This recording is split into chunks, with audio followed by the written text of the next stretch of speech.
नमस्कार दोस्तों, आज हम बात करेंगे केंद्र और त्रिकोण।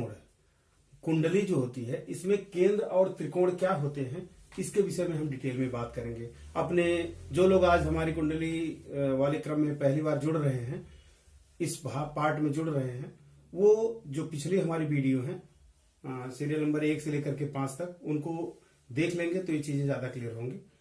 पिछली जो हमारी पार्ट है, जो वीडियो बनी हुई है, उसमें हमने कुंडली में 12 भाव कौन से होते हैं उस पर बात कर ली है, 12 राशियां कौन सी होती है उस पर विशेष बात कर लिया है, 9 ग्रह कौन से होते हैं, उनकी डिग्री क्या होती है, उनका बल क्या होता है, ग्रह मैत्री क्या होती है, ग्रहों की दृष्टि क्या होती है, इन सब पर ऑलरेडी हमने वीडियो बना रखा है।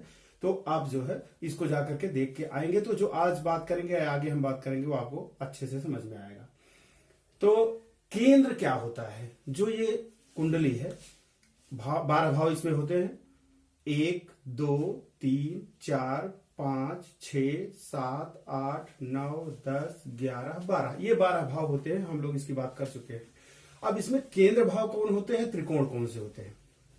तो जो ये चक्र है, ये सेंटर चक्र है, ये कंप्लीट है। इसमें ये जो सेंटर वाला पार्ट है, इसको हम लोग केंद्र बोलते हैं। ये केंद्र का पार्ट, मतलब ये जो सेंटर है, इससे लगे जो भी घर है, ये बीच है बिल्कुल कुंडली का, इससे लगे जो घर है, ये देखिए 1 नंबर, 4 नंबर, 7 नंबर और ये 10 नंबर, ये केंद्र के घर माने जाते हैं। 4 घर केंद्र के होते हैं। कौन कौन से? 1 4 7 और 10। इसमें अंक क्या लिखा है इससे मतलब नहीं है। ये जो घर है किसी भी कुंडली में, जो ये केंद्र है, इससे लगा हुआ जो ये घर पहला, इसको पहला भाव बोलते हैं, ये केंद्र का घर है। चौथा भाव, ये जो चौथा भाव है, इसको केंद्र का घर बोलते हैं। 7वां भाव जो है, या 7वां घर, इसको केंद्र को बोलते हैं। और यह 10वां घर, 10वां भाव या 10th हाउस बोलते हैं, यह केंद्र के घर होते हैं। और जो केंद्र के घर होते हैं, इसको बहुत शुभ माना जाता है, बहुत अच्छा माना जाता है। जो कुंडली है, इसमें केंद्र का जो केंद्र के जो ये चारों घर होते हैं, ये बहुत अच्छे माने जाते हैं। इसको विष्णु स्थान भी कहा जाता है। तो इसमें जो भी देवता बैठे हैं, जो भी ग्रह बैठते हैं, वो अच्छा फल देते हैं। अच्छा, अब त्रिकोण क्या है? त्रिकोण 3 घर होते हैं। एक लग्न, यह केंद्र भी है और त्रिकोण भी है। केंद्र में भी हमने इसको गिना और ये त्रिकोण में भी आता है। दूसरा 5वां घर, यह जो पुत्र स्थान है यह, और 9वां घर जो अपना धर्म का स्थान है, इसको भी हम जो भाग्य का स्थान, धर्म का स्थान, गुरु का स्थान, यह जो है ये भी त्रिकोण है। तो 4 घर हो गए अपने केंद्र के, 1 4 7 और 10, जिसको विष्णु स्थान कहते हैं। 3 घर हो गए त्रिकोण के, 1 5 9, जिसको लक्ष्मी स्थान कहा जाता है। मतलब कुंडली में ये जो 6 घर होते हैं, ये जो है सबसे शुभ माने जाते हैं। विष्णु और लक्ष्मी का घर इसको माना जाता है, तो ये बहुत शुभ माने जाते हैं। एक बार हम और इसकी चर्चा कर लेते हैं। 12 भाव में हालांकि हम लोगों ने इसकी बात कर ली है, लेकिन चूंकि बात हम भाव की ही कर रहे हैं और केंद्र भाव की कर रहे हैं, तो कैसे शुभ है ये जानना बहुत जरूरी है।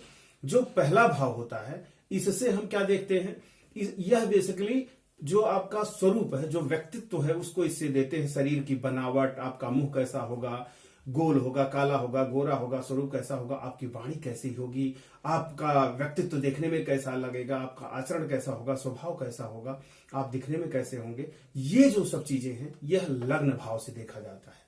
तो कोई भी जातक जो पैदा होता है, सबसे पहला उसका किसी के सामने हो जाएगा तो उसका व्यक्तित्व ही, जो उसकी शरीर है, वही सामने आती है। तो ये मान लीजिए शरीर जो दिख रही है, वह पहले घर से देखी जाती है। तो इसलिए इंपॉर्टेंट चीज हो गई। जो चौथा घर हो गया, बाकी की बात नहीं करेंगे, अब हम केवल केंद्र और त्रिकोण की आज बात करेंगे। जो चौथा घर हो गया, यह सुख का घर बोला जाता है। यह सुख का घर, माता का घर, गाड़ी का, और जितनी भी सुख सुविधाएं, जितनी लग्जरियस चीजें हैं, भौतिक सुख सुविधाओं की चीजें हैं, वो ये चौथे घर से मिलती हैं। जो भी ग्रह इसमें बैठता है, या जिस राशि को यह घर मिलता है, वो मिल करके, या जो घर इसको देखता है, जिसकी दृष्टि यहां पे पड़ती है, उस हिसाब से यह शुभ फल देते हैं। उसके बाद आ गया 7वां घर। किसी के भी जीवन में यह भी घर बहुत इंपॉर्टेंट होता है, क्योंकि ये किसका घर है? स्पाउस का, पति पत्नी का घर है।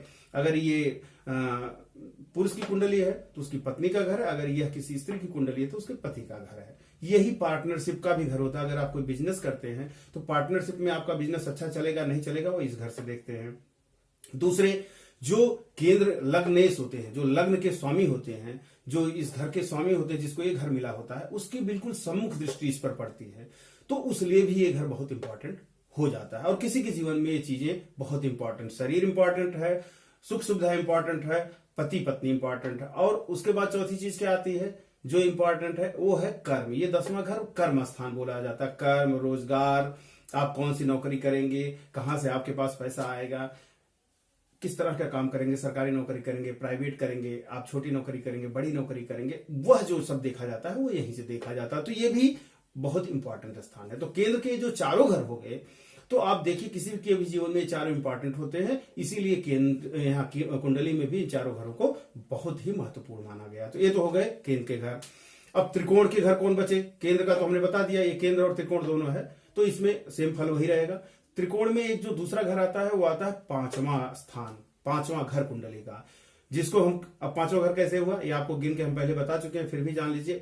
यहां से गिना जाता है, यही पहला घर है, 1 2 3 4 और 5, यह 5वां घर है। 5वां घर होता है पुत्र का, पुत्री का, पढ़ाई लिखाई का, बच्चों की पढ़ाई लिखाई का, बच्चे कितने योग्य होंगे, धार्मिक होंगे, नहीं होंगे, ये सारा जो चीज होता है वह 5वें स्थान से देखा जाता है। तो ये भी बहुत शुभ स्थान माना जाता है, त्रिकोण का घर है। क्योंकि कोई भी इंसान, चलो ये तो अपनी हो गई, अपना शरीर हो गया, अपना सुख हो गया, पति पत्नी हो गए और कर्म हो गया। अब इसके बाद क्या होता है, नेक्स्ट जनरेशन के लिए देखना होता है। तो क्या देखेगा आदमी, उसके बच्चे कैसे होंगे, पढ़ेंगे लिखेंगे कि नहीं पढ़ेंगे लिखेंगे, वो कैसा पढ़ेंगे लिखेगा, वो हम त्रिकोण से देखते हैं।